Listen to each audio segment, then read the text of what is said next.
You're listening to episode 101 of Lifestyle Locker Radio with Dr. Eric Zielinski, aka Dr. Z. Researchers have shown without a bioactive rich lifestyle, without eating foods full of bioactive rich compounds like antioxidants and polyphenols and oils, essential oils, you cannot express true pure health. Hi, I'm Dr. Josh Hant, and welcome to Lifestyle Locker Radio, where we help you create an awesome life and lifestyle.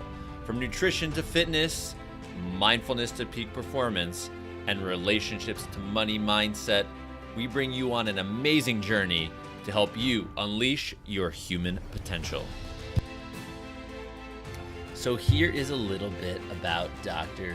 Z. He has pioneered natural living and biblical health education since 2003. He's trained as an aromatherapist, public health researcher, and a chiropractor. And Dr. Z started drericz.com in 2014 to help people learn how to use natural remedies like essential oils safely and effectively. Now visited by more than 6 million natural health seekers every year, it has become the #1 source for biblical health and non-branded essential oils education online. He's the author of the national best-selling book, The Healing Power of Essential Oils, which was published in early 2018. An accomplished researcher with several publications and conference proceedings, Dr. Z lives in Atlanta with his wife and 4 children. So without further ado, here's Dr. Z.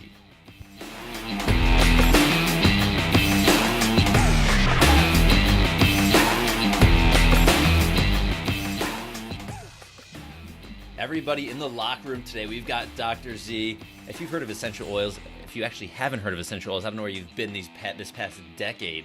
These things have been blown up all over the world. Yeah. And we've probably got the foremost expert to actually have a conversation with, because I know you or your spouse may be using them and maybe not using them right, or maybe using them right, want to use them better for other things. So welcome, Dr. Z. Hey, thank you so much, man. This is awesome. Great to have a little pre-interview chat to get to know you a little bit more. And Yeah. I'm pumped. Love what you're doing. Love what you're about. And I can't wait to share the healing power of essential oils with your tribe. Yeah, I'm excited. So you have a really neat background from an aromatherapist, a chiropractor, and then having this monstrous website that's been around since 2014, is it? Yeah. 2014, and just been blowing up. I mean, 6 million people a year. That's insane.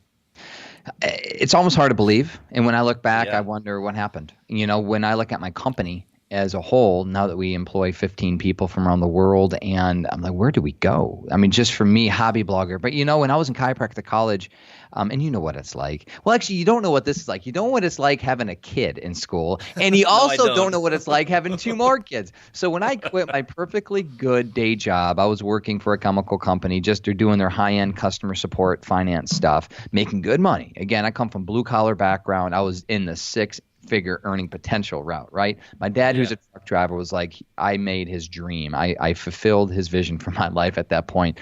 I'm like, I'm really not satisfied. I love health. I love people. Me, I love Jesus. I love giving. And so with a Christian mindset, I'm like, what am I doing here with my ministry, with my world? And I'm like, you know what? I'm kind of wasting away here, but I'm still paying my bills for my family. I'm still, you know, getting a good life. And I could live like this the rest of my life, but I could make a decision, like a crazy decision, and move, go down to Georgia and become a chiropractor because I've always wanted to have a health center. And my wife and I just gave it thought, prayer. Within 3 months, it all happened. Sold our house, moved down here. Wow. And it was like one of those, I was 29 years old and like, let's do this thing. And this is our shot. Wow. Like I felt Big this jump, was my, man. I felt it was my one shot, 11-month-old baby. I'm like, this is my one shot to do something like this. Because typically speaking, you know, when you're ingrained in a career with kids and house and mortgage, it's really hard to do that at 30, 40, 50, 60 years old. So I was 29 years old. I'm like, let's do it. And I found out that student loans don't pay the bills, bottom line. And so with a baby and a wife to support, my wife was still taking care of my baby. She wasn't working, our baby, right? But I'm like, I got to get some money. So I started looking into scholarships and grants, and I found out, well, I'm a pretty good writer. Why don't I do some medical writing. Well, I started going from grant to grant to scholarship to scholarship. I got on the research track, and I'm getting most of my education paid for the last year of school. And I fell in love with research, went to public health school, Emory University, started publishing things in medical journals, started blogging, guest blogging, and being a ghostwriter, medical writer, and my world just flipped upside down. I'm like, whoa. What is going on here about natural health as a whole? So not ever practicing one day of chiropractic, I fell into this online blogging world almost by design. And one of my clients commissioned me to write a series of public health reports on the therapeutic efficacy of essential oils. And that's what got me. That was 5 years ago. And I was faced with the stark reality that 99.9% of the information online is inaccurate from people that are not qualified to understand human physiology and anatomy, but not aromatherapy and especially not research. I'm like, went up to my friend, your friend, our mutual friend, Dr. Josh Axe. I'm like, hey, why don't we co-host a telesummit and interview experts around the globe about oils? And he did. Boom, 165,000 people attending that event. And next thing you know, I became like a global phenom in the essential oil space.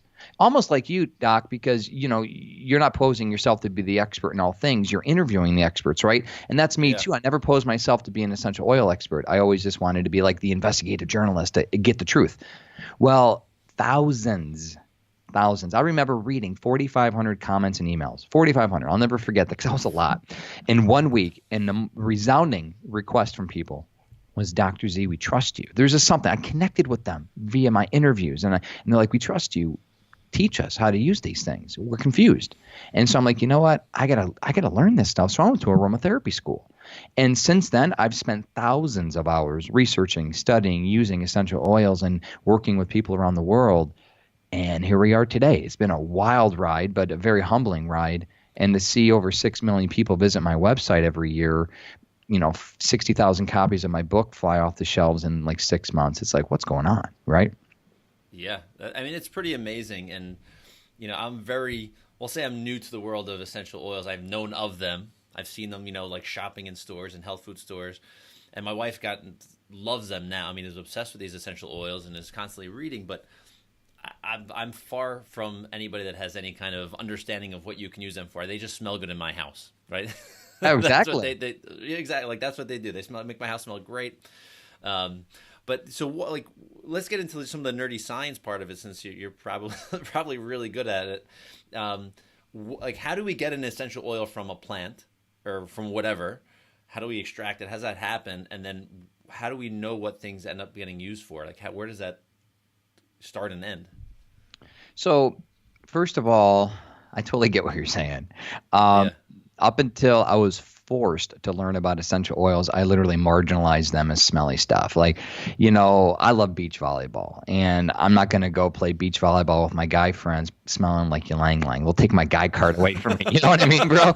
And so I never used this stuff. And my wife, she's been using oil. She had a dramatic healing story where her skin from the bottom of her nose to really where her Adam's apple would be if she had Adam's apple, but mid-neck, her first 3 layers of her skin burned off from a chemical burn.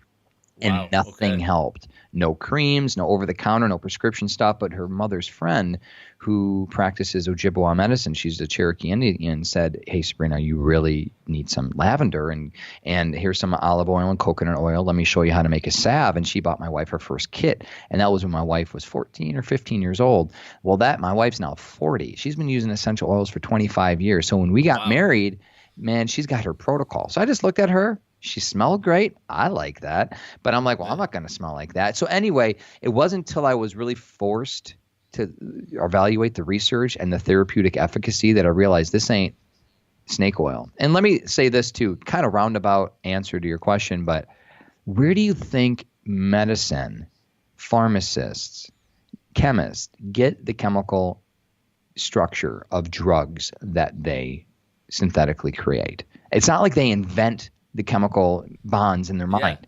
They're searching nature, right? Mimicking nature. Yeah. Period. So that's it. I mean, if you think of it, the bare form, what did our ancestors use? Why did herbs use, or why did our ancestors use herbs and resins and roots and tree barks and all kinds of different things to bring healing? Because the component in it, in all these plant matters that is ubiquitous across the world, is the essential oil aspect of it. So what are essential Okay. oils? They're volatile organic compounds, meaning they readily evaporate. So the only way of getting essential oils is through steam distillation. Another product, and this is not to get too technical, I actually talk about this in my book. This gets a little scientific, but orange oil, for example, you get orange oil from getting the orange rind and compressing it like you would olives, like how you get an olive press and you get olive oil. But that's technically not an essential oil, and that's different. It's an orange oil.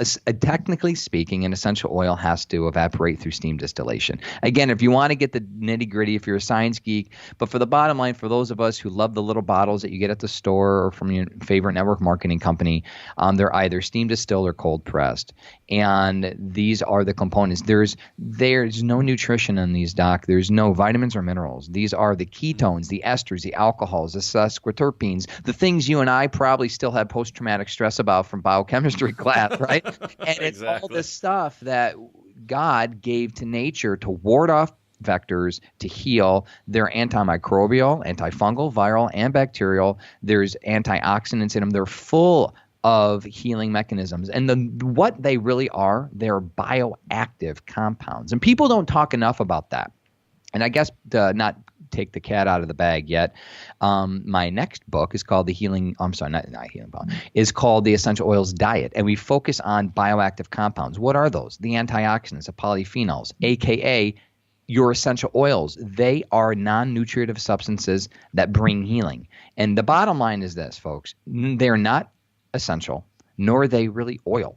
They're lipid-soluble, fat-loving, water-hating compounds, but you can live without them. But researchers have shown without a bioactive rich lifestyle, without eating foods full of bioactive rich compounds like antioxidants and polyphenols and oils, essential oils, you cannot express true pure health.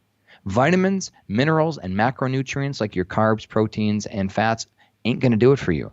That will keep you alive. But when it comes to expressing health, when it comes to boosting your immune system, and of course, coming from a chiropractic background, you and I both agree you need to have that neurological system completely furred up and flowing properly. And in addition to that, you need to have, in my opinion, bioactive rich compounds like oils. That's really neat. So where, or I shouldn't say when, we know these have probably been around for a long time, but you said your wife's been using them for 25 years or 20 years. What is the science behind these things, and when did that start to really develop? People go, wow, there's something behind all of this stuff that Native Americans, that probably all over the world these people have been using for thousands of years.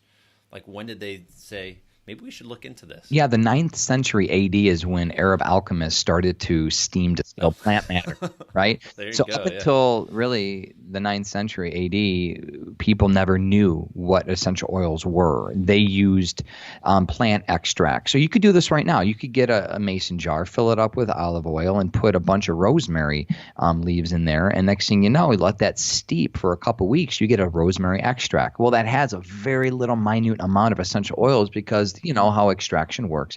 The olive oil just extracts some of the essential oil. But to get the bottle that we see today and know and love as essential oils, I mean, history has never seen that. I mean, it takes 35 pounds of lavender flowers just to get one itty-bitty bottle of lavender. It takes 40 to 45 rinds. Holy cow. Rinds. Imagine getting 40, 45 lemons and just taking the rind, cold pressing that just to get one bottle of lemon. Up to 2,000 pounds of rose. That's why rose is so expensive. Wow. And so when you think about the pure amount of plant matter it takes to steam distill just to get one itty-bitty bottle, they're super concentrated. Things that you're not going to find in nature. And this is something I think is really important, y'all, is that as much as I am of the earth, and I'm as natural as it goes, we don't vaccinate our kids, natural home births, all this stuff, right? The typical chiropractic story. But you're not going to walk in the nature and see a pool of rose oil in your rose garden, right? You need to extract it, so it's extremely man-made. And if you think about that, yes, it is from nature. It is completely natural. But because it's not of the earth, directly from the earth, you need to be careful. And just slathering these oils on your skin can have serious detrimental effects. They could burn your skin. Yeah, I've heard oregano oil can Literally burn your skin. Oh yeah, clove, Yeah. oregano, Yeah. several of them. Cinnamon, they're highly caustic. And so we're dealing with chemicals here. And not to be afraid. I mean, that's why I wrote the book and I Yeah. have the master classes, right? There's no fear, but the reality is if you walk into this with a level of reverence and respect, just like I do think, Doc, we need to have with supplements and probiotics, because I don't know about you, but when I used to take drugs, I wasn't going to go to my Vicodin container and just take a handful because I wanted to. I would read the instruction. Oh, take one per whatever. Yeah. People need to go back to the instruction manual, so to speak, of their supplements or their probiotics and realize that they do have a direct effect on your physiology. And there's a smart way of using them, a right Yeah. way. Yeah. Could you even think of the essential oil almost as like a high octane version of the goodness in that plant? I mean, too much of it is gonna definitely hurt you. Not that maybe not, Oh yeah, but 100%. Like there yeah, are yeah, max oral dosages, max dermal dosages. I've heard reports that say 1 drop of peppermint's like drinking 23 cups of peppermint tea. I mean, it's really, just again, think of it. Think of juice concentrate. I mean, I don't drink it. I think it's junk, geez, but the concept, right? You could yeah, get 50 glasses of juice from your little juice concentrate thing. Like that's what essential oils are. So it's powerful, powerful plant medicine. So to answer your question, people didn't know what aromatherapy was until Rene Gadafus coined it back in like 1920 when the poor guy, he was a chemist, he burned his hand in a laboratory experiment and he was investigating essential oils and there was this big pool of lavender, like a vat of it. He put his hand in lavender and it healed his hand. And something we don't realize was that because of Gadafus's work and other pioneers in the aromatherapy profession, again, they coined the word aromatherapy back in the early 20th century. Combat medicine for World War I and World War II was essential oils. So on the front lines, the antibiotic was invented, y'all, till the mid 40s, right? So what were they using? They were using thyme, oregano, clove, tea tree, lavender on the battlefield during World War I and World War II. And then when medicine came up with the brilliant idea that we have a shiny white pill that could take away all that mess, take away all that fuss, and just take this pill, it'll heal you of everything, that's really when aromatherapy started to go on the fringe. And it's up until recently that now people are realizing, well, maybe antibiotics aren't the solution. Maybe we need to go back to nature, and things have come full circle. It's wild to see how everything has happened that way when we look at history. yeah. So I mean, mentioning for injury, battle injury, and your wife with healing like from burn, and the gentleman you just mentioned from aromatherapy. What other things do people actually what can you use it for? Myself as an endurance athlete, like how would I possibly use this as part of a lifestyle shift to help me, run longer, whatever it may be, heal faster in that type of world? Like what things can we use it for? Well, let me get the page number here because page 167 of my book, we have a chapter on essential oils for athletes. Why? Awesome. Because I got to say, one thing out of everything I realized when I was researching for my book, I knew they were bad for you. Don't get me wrong. But I didn't realize how bad energy drinks are. Like how absolutely detrimental the Red Bulls and the conventional energy drinks that people get at the store are just causing literally suicide in teenagers because it is not only highly addictive, but tachycardia, heart disease at such a young age, and they're addictive. Yeah. And so I started researching this, and I went to my publisher. I'm like, what do you think about writing a whole chapter on athletes? Because there's a lot you could do with essential oils. And to answer your question, one that comes up is peppermint, because peppermint oil has been shown in multiple research trials. We're talking actual human trials. That's a criticism we all get, not only in the chiropractic profession, but in the essential oil profession is, there's not enough peer-reviewed research. That ain't true. I got hundreds and hundreds of references in my book to prove otherwise. And what we see is in college athlete studies, just ingesting a drop of peppermint literally increases athletic performance. Because think of it in this way. It's like legal blood doping. The number one thing athletes need to do is breathe heavily, breathe deeply in a good way. They're not going to hyperventilate. Well, peppermint can open up your airways. Peppermint can help you breathe in a way where you're not even thinking twice. If you literally apply some diluted peppermint over your chest, on the back of your neck, take a drop of peppermint before your CrossFit or Orange Theory, I guarantee you will perform better according to research. And it's not just in your head. because you will get more energy. Again, it's like legal blood doping. And just not only that, but the recovery aspect of it. Like, why would you go to Bengay or Icy Hot or some chemically ridden, synthetic fragrance-filled product that's been shown to cause neurotoxicity like dementia, Alzheimer's, cancer? Like, let me say that again. Your synthetic fragrances and these synthetic chemicals that are in your painkillers, that are in your aerosols, that are in anything that smells, have been linked to neurodegenerative conditions, Alzheimer's, dementia, ADD, ADHD, autism, and cancer. Like, why wouldn't we go back to the actual real fragrance, the real menthol, the real healing compounds? So that's when you can make your own muscle rub, and that's when you could do so many other things that give you instant relief where you don't have to worry about the side effects, because people don't realize that convenience comes always with a cost. Everything that you buy at the store, if it's shelf stable, it has synthetic ingredients for it in it to keep it shelf stable. Not only that, but if it has an aroma, if it has any sort of medicinal property that isn't natural, it can't interact with your body's neuroreceptors how it was designed by God to. So it's like, and you know about this, and I don't want to go back to immunology class, but think of it as like a lock and a key mechanism. Yes, you could put the key into the lock, but if it's missing a tooth, you can't open up the door. And that's what's happening with all these synthetic ingredients. Where essential oils, they are not only the right key with the right teeth, they open up the door and things work. And so that's the analogy I want people to realize is that, or people, I want that analogy for people to understand that we need to go back to nature as much as possible, because the convenience that we have in these energy boosting, these muscle relaxing, these pain relieving properties, especially for athletes, are absolutely detrimental to health. And I will say one thing I don't hear enough about, and I'm sure you've covered it with your experts that you've interviewed, Doc, is toxic overload inhibiting performance. Oh, totally. Mental, emotional, spiritual, every aspect of life. So how can you expect to perform at peak level if your body is overburdened with phthalates, with synthetic fragrances, with fluoride, with smog, with anything that might be in the air, mold spores? Right? Whatever it may be, we don't realize the far-reaching effects that the chemicals that we are putting on our body because of body care, or we're ingesting because we're drinking certain things. We don't realize that literally puts a metabolic burden on our body. Let me repeat that. Puts a metabolic burden on our body, so you can't burn the fat you want to burn. You can't reach your ideal weight. You can't perform the way that you can, because your body's wasting and spending all of that energy it should be giving you peak performance to clear away toxins. What? Are you kidding me? Yeah. What do we need to do? Detox our life. Yeah. So then, just while we're on this right now, not all essential oils can be created equal, because I'm sure some essential oils that you may find at, I don't like to use the names of these stores, and I won't use like just your typical drugstore.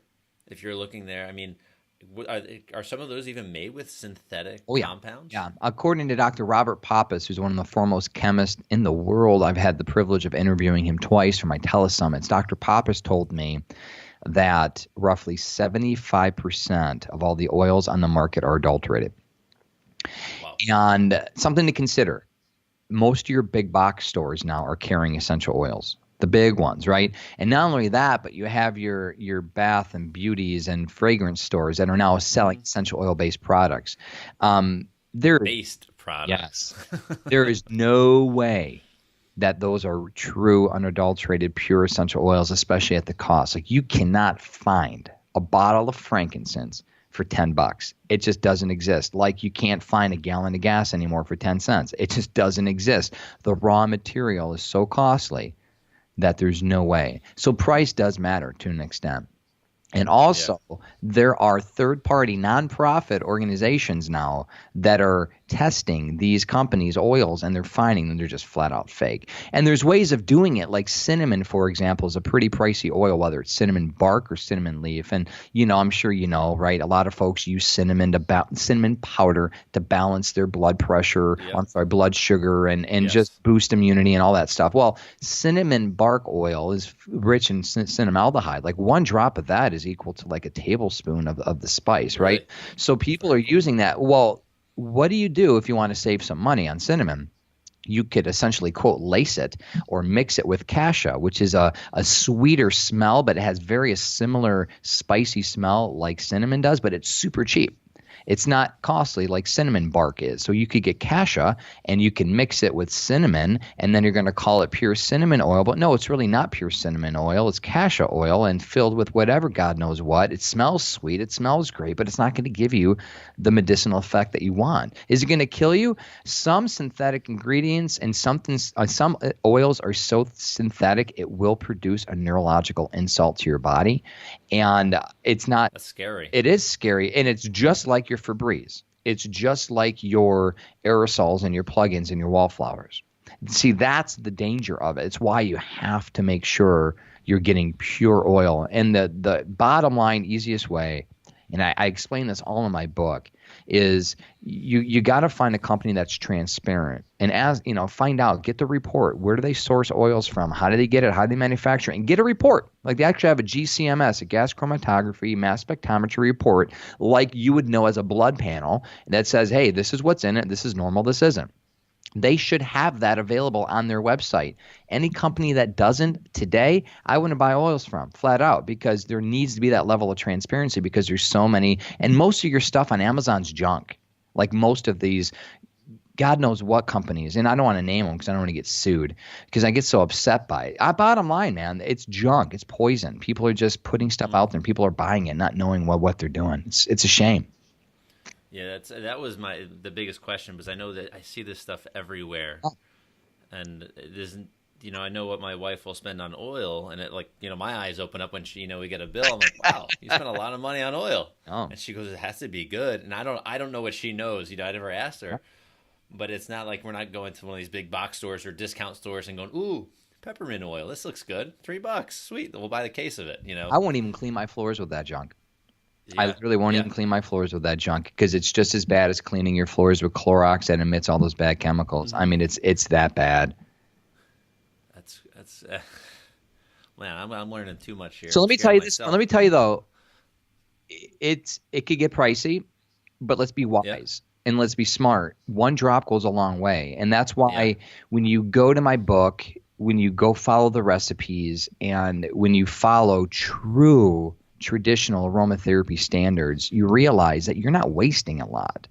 And it's not like you're going to go through a bottle of lemon every month. If you are, what are you doing? I mean, seriously, people are just overusing them, not knowing. But for someone that is literally treating a disease, I got to say, and you know this, Doc, as well as anyone from working with your patients, copays and deductibles for especially cancer treatments and chemo, this is expensive. Like I've known people literally on $10,000 a month pharmaceutical bills after insurance. So for someone to pay, let's say someone's trying to treat cancer, I mean, it happens. People are doing it with great results. If you're trying to treat autoimmunity, diabetes, stroke, heart disease, stress, depression, anxiety, all these different conditions that research supports, if you're paying $100 a month on essential oils and a couple $100 on food, nutrition, a couple $100 on supplements, like that's nothing compared to the thousands of dollars plus no side effects. And that's one thing I cannot stress enough. If used properly, barring the rare case that someone might be allergic, which you can be allergic to them, there are no side effects to these things, like none. And the cool thing is your body will completely metabolize these oils. You apply oils on your skin, you get some coconut oil, some olive oil, grapeseed oil. I don't care. You want to go jojoba, whatever. Go hippie. Let's do jojoba. I love it, right? Let's do some jojoba, some really fun oils. You apply them on your skin. Within minutes, your body absorbs the essential oils. They penetrate in your bloodstream. Studies have been done repeatedly to show that the chemical components in the oil can be detected in the bloodstream within 5 minutes. After 20 minutes, full concentration. After an hour and a half, it's gone. What does that mean? Your body can completely metabolize these things, unlike any drug on the planet. So what does that mean? A couple things. You got to have repeated dosing, and you have to do repeated application, especially if you're using like a bug repellent or if you're doing something to treat psoriasis or eczema. But on the flip side, you don't have to worry about biochemical buildup. You don't have to worry about your liver and your kidneys being taxed because of all the toxicity that needs to be processed.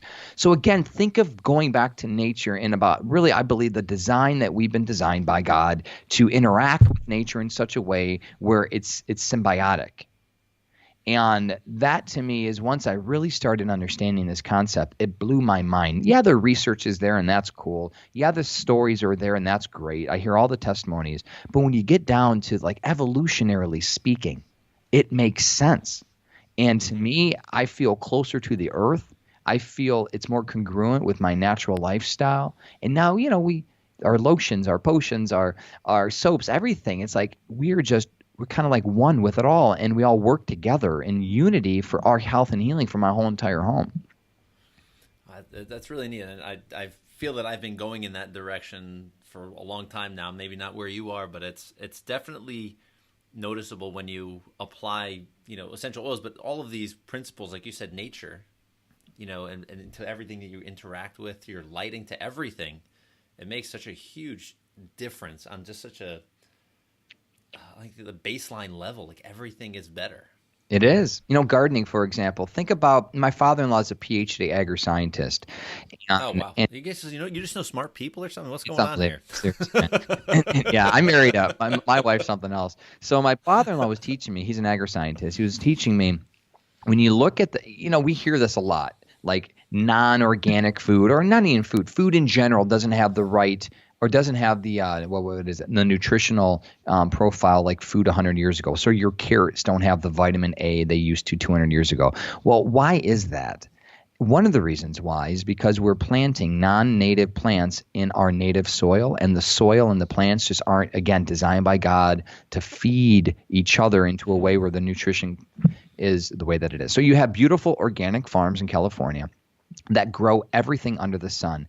But if that were the case, that's how it would have been 500, 600 years ago. So when you look at pest control, for example, if you grow a plant in its native environment, you should not need any sort of pest control because otherwise there would be no evolutionary advantage for that plant. It would have gone extinct. So if you want to get an essential oil that's wild crafted, that's wild harvested in its nature form, it doesn't need to be organic. And why? Is because the essential oil that's in it. Because the essential oil ward off the vectors. So if you want to really do organic gardening, you plant the local plants that are native to that environment. And if you need a boost, that's where essential oils can come into play. Because again, it all boils down to what is it about the plant that interacts with the bugs and it's in the way that protects it. So again, going back to nature, going back to the things, if we just did things the way that we're supposed to, we wouldn't need all these chemicals. But the reason we need the chemicals is because we're trying to falsely engineer creation again. We really are. We're trying to falsely engineer and we're trying to create something that's just not working. And nature is bucking the system. Yeah, that's amazing. So I want to, we talk about like conditions and all of these different things. Are there certain conditions that are more commonly treatable or helped with essential oils? No. I mean, the sky's the limit. Okay. And there's research to support virtually every major health condition, everything from mental health to depression, anxiety, stress, PTSD, panic attacks, all the way through cholesterol. Like if you look at lemongrass and cholesterol and inflammatory markers that can, prevent stroke and heart disease and cancer. They're very cytotoxic to cancer cells if used properly. And just over and over. And oregano has been shown in pig studies to repair leaky gut. I mean, it's just wild. Again, it's not the cure-all. It's not a panacea. It, again, is where do you think and where do we know that chemists are getting the chemical structures for the drugs that they're using to treat every disease known to man, and they really get it starting from plant matter. And that's really what this is. That's really what this is. So if you have a health condition, there is a solution. And I believe there's a solution through a holistic approach. I do 100%. Nutrition, exercise, chiropractic care, mind, body, prayer, meditation, essential oils, supplements. And it all works together. And I'm sure you'd agree that if your immune system's rocking at 100%, you're not going to get sick, right? And that's the goal. Never going to happen because of everything that we have in our environment, but we could do our best.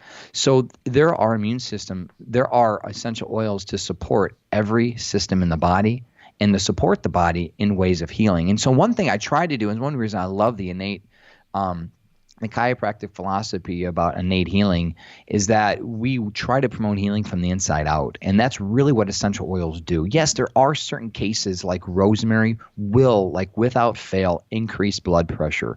But a lot of oils like ylang ylang and sandalwood and frankincense and myrrh, they create homeostasis. They literally give your body what your body needs. So the sympathetics and parasympathetics balance out. And next thing you know, blood pressure starts to chill out and digestion starts to get better. Mood starts to improve. So they really are homeostatic. They are harmonizing. That's actually the term that medical researchers use. They're harmonizing agents. And that's wild when you think of it. So again, it's not an outside-in approach. It's like, what can I give my body what my body needs to get well? Well, good nutrition, good exercise, good prayer, meditation, essential oils, supplements. And we go back to that over and over and over again. So I don't know of any condition that you cannot be benefited from by adopting like an essential oil, I will call it lifestyle. Yeah, that's pretty neat. And do you have like a daily like a routine that you use, like whether it's morning or evening or during the day, something that you kind of like, I use these three for this, I do this, I do, and kind of go through your day? No, actually. And that's something that I'm glad you asked that, because one thing I don't do is, I'm not taking mass amounts of vitamin C every day to prevent disease. I'm not taking frankincense every day to not get sick. I mean, I'm not giving my body's ability to potentially become resistant to or adapt to its environment. So when I do get sick, I have something right at my disposal. So I don't use essential oils prophylactically, if that makes sense. And I don't recommend that. What I recommend is what I do. Our daily routine is it's in our body care. It's in our toothpaste. It's in our lotions, in our potions. Like, we get it. I'm diffusing it right now instead of having I see it. instead of having an aerosol. Like, for me, it's like, how do I enhance my environment? So for me, how I use essential oils daily, it's part of our regular detoxed lifestyle. Now, if I know I'm coming up against flu and cold season, if my nanny and my kids are all sneezing and hacking away and they all got diarrhea and stuff, I'm like, okay, if I have to boost my immune system, there are certain things that I do for a short period of time. But I want to get people out of this mindset where, yeah, I want to prevent cancer and let me take a drop of frankincense in my mouth the rest of my life. Like, that doesn't make sense. Logically, scientifically, I don't want to help, I want to use them more strategically. It's like, in a nutshell, you're not going to take an aspirin every day because you might get a headache. Think of it in that way. You're not going to take a painkiller because you might get a headache next week. And so I wouldn't want people to take an essential oil to prevent a disease that they don't even have. It doesn't make sense. So we use them to treat symptoms. Like, if I'm having a stressful day, man, I'll give myself a nice little neck rub. I'll take a detox bath. I'll spritz my pillow with some lavender or Roman chamomile or vetiver. But again, I'm using it for a specific thing. If I'm tired, if I'm dragging because my baby's nursing and I'm up in the middle of the night working on my stuff and I got 4 kids I'm running around with, I'll take my orange and peppermint and spearmint, I'll ingest that with some coconut oil. I'll diffuse it. I'll get some perked up energy. Again, I use it for specific purposes, but it's never really the same every day. Okay. That makes sense. Using it when you need it. All right. Very cool. Very cool. And there's one other thing that came up that I was looking at. We've all heard of smart drugs. And some of them are not even drugs. Calling supplements drugs at this point, smart drugs. But I've heard people talk about essential oils as possibly being a smart drug. Is that something that you can talk about? It's pretty profound that the research has shown that innately essential oils will leave healthy bacteria alone and they'll target pathogenic bacteria. So for people that are concerned about gut flora, you can actually use essential oils to target harmful bacteria, but it'll leave, again, your healthy bacteria alone. Same thing on your skin. The problem with antibiotics, hand sanitizer, all antibacterial lotions and potions, which to me should all be outlawed. And it's on its way, by the way. The FDA has already outlawed, banned triclosan from several products, but not all of it. The problem is it's a nuclear bomb approach. The problem with chemo, as we know it, is it's a nuclear bomb approach that kills everything. Same thing again with the hand sanitizer. It's going to kill your good bacteria, bad bacteria. It's going to wreck your microbiome on your skin. Essential oils haven't been shown to do that. And so it's known as cell selectivity. So when you say smart drug in the essential oil space, in the aromatherapy space, we speak in terms of cell selectivity. So when you're literally, it's been shown, essential oils in petri dish studies have been shown to be cytotoxic against cancer cells, leaving healthy cells alone. And that just makes all the sense in the world because that's what nature does. Again, God isn't going to punish you for eating herbs. And I mean, that's bottom line. He gave it to us to eat herbs and spices and foods. And so if you're going to eat something, and we know that citrus is cytotoxic to cancer because citrus is rich in D-limonene, but it's the rind. So if you're going to eat, and I eat whole citrus, like I'll put it in my smoothie, a whole lemon, right in the rind and all, because there's a lot of nutrition and essential oil in the rind. Also gives a nice bitter, nice flavor to it too, really nice essence. So, again, we're not going to be punished. And think about evolutionarily speaking, we wouldn't be where we are today if people didn't consume all plant matter, just in general. And so if you think of it, there is something beyond, I would even say, our comprehension to why it is that way. We don't know the exact mechanism, but we do know that what's bad will get annihilated. What's good will be left alone. And then again, we call that cell selectivity. I think that's so cool. I mean, it's so smart. I mean, I guess nature is smart.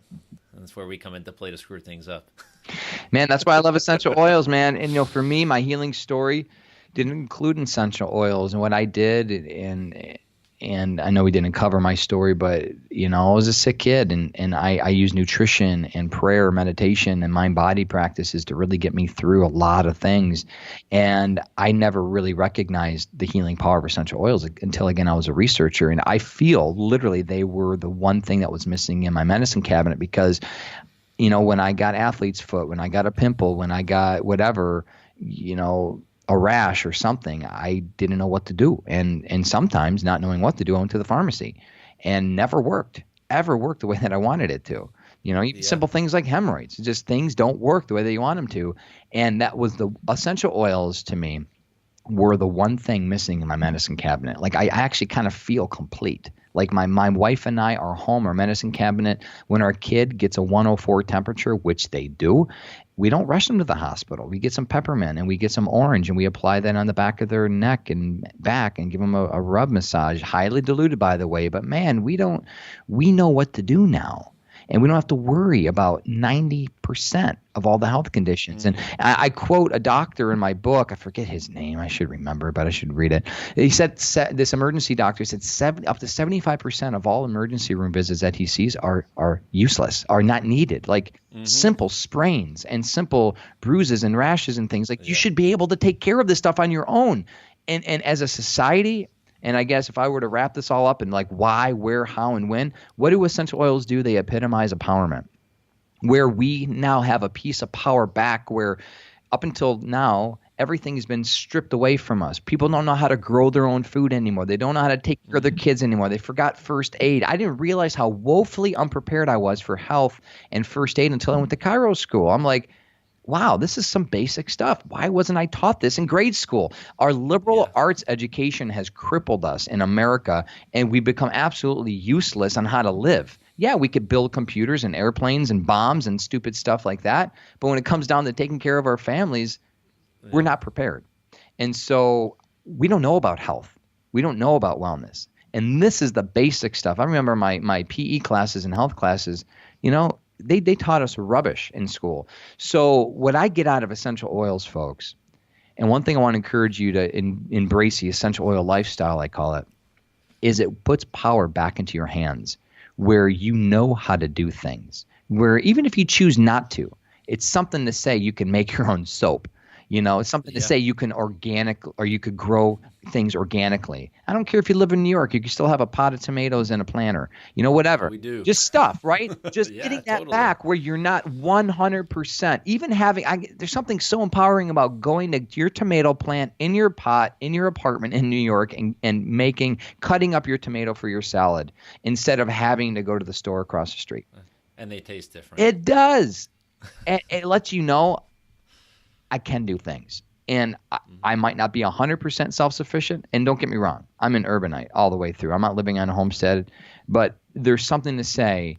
It empowers me as a person, as an individual, and that stretches its way. And I don't know of anything that can do that like essential oils. So yeah, I encourage you all to dive deep and really just take your power back, take your life back from the system.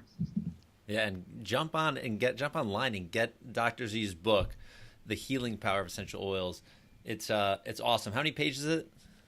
Big one, right? Like 300, I think. Yeah, exactly. Yeah, 150 recipes and remedies, and I've been blessed, man. It's been #1 Amazon bestseller for 6 months straight, and it's helped a lot of people. It's going to be in 5 languages next year, everything from Vietnamese to Spanish, Serbian, Slovakian. It's like, wow, it's going global.